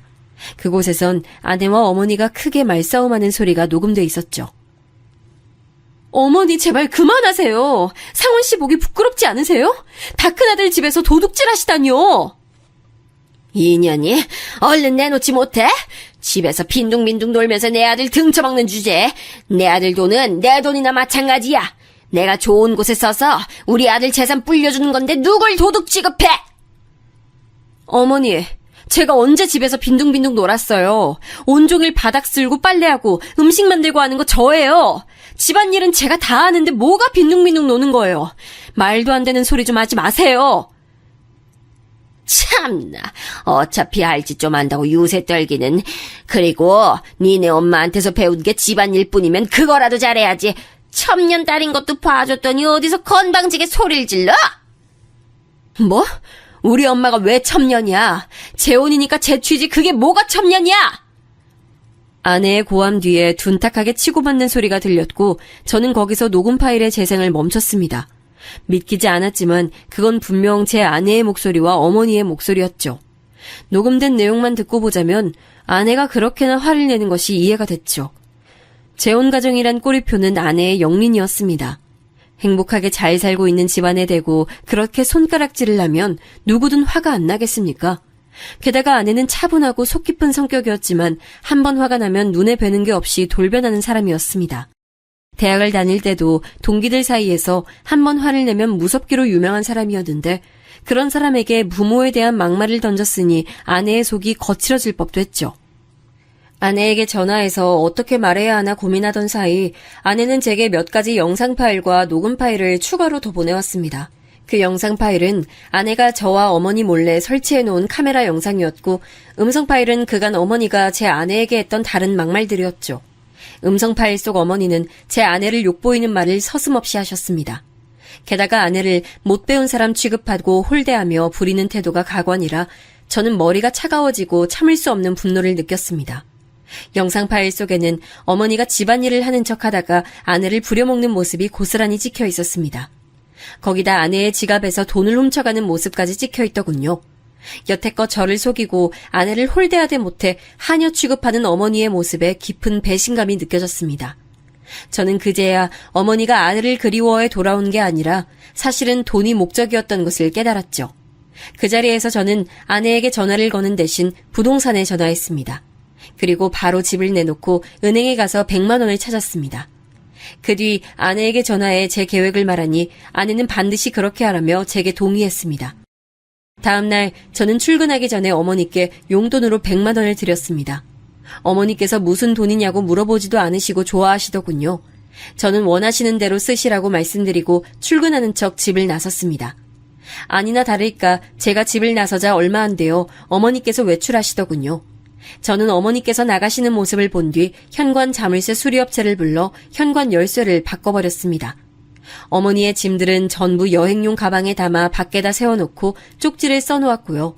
그리고 출근했습니다. 한창 일하고 있는 와중 어머니께 전화가 오더군요. 업무 도중이라 무음으로 해놓고 나중에 확인해보니 전화만 몇십 통은 와 있었습니다. 뭐가 그렇게 할 말이 있나 싶어 전화를 걸어보니 금방 받으시더군요. 어머니는 현관문 자물쇠가 바뀌어서 집에 들어가지 못하고 있다고 하소연하시며 어째서 당신의 짐이 바깥에 이렇게 나와 있냐고 물으셨습니다. 전 모든 걸 알게 되었으니 어머니와 함께 살 수 없다고 말했고요. 어머니께선 제 말을 못 알아들으신 것처럼 몇 번이고 되물으셨습니다. 전 단호하게 말했죠. 도박 때문에 가족을 버린 것도 모자라 한 번 버렸던 아들을 또 찾아와 가슴에 칼을 꽂아놓고 계속 같이 살 수 있을 거라고 생각하셨어요? 그것도 모자라 아내와 갈라서라고 말하고 아들이 번 돈은 자기 돈이다라고 말하는 게 어디 가족끼리 할 말이에요? 어머니가 가족답게 살길 포기하셨으니까 저도 어머니에 대한 정 포기하려고요. 어머니는 제가 한 말에 상당히 억울해하시더군요. 아들아, 그건 네가 잘못 알고 있는 거야. 엄만 너 버린 게 아니라 알잖니? 네 아버지가 나 때린 거. 혹시 며느라기가 이상한 소리 한 거니? 걔 믿지 마라. 걔는 입만 열면 거짓말 달고 사는 애야. 걔가 너랑 내 사이 갈라놓으려고 나한테 누명 씌우는 거야. 상원아, 엄마만 알잖니? 저는 더 들을 가치를 못 느끼고 어머니의 전화를 끊었습니다. 그리고 집으로 돌아가고 싶은 생각도 사라져서 퇴근 시간이 지나도 퇴근하지 않았죠. 그런데 한 번 말씀드린 회사를 어떻게 기억하시고 어머니가 회사까지 찾아오신 겁니다.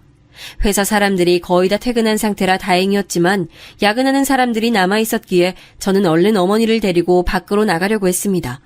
그런데 사람들 앞에서 매달리는 편이 더 효과적이라 생각하셨는지 갑자기 어머니가 제 팔을 붙들고 소리치시는 겁니다.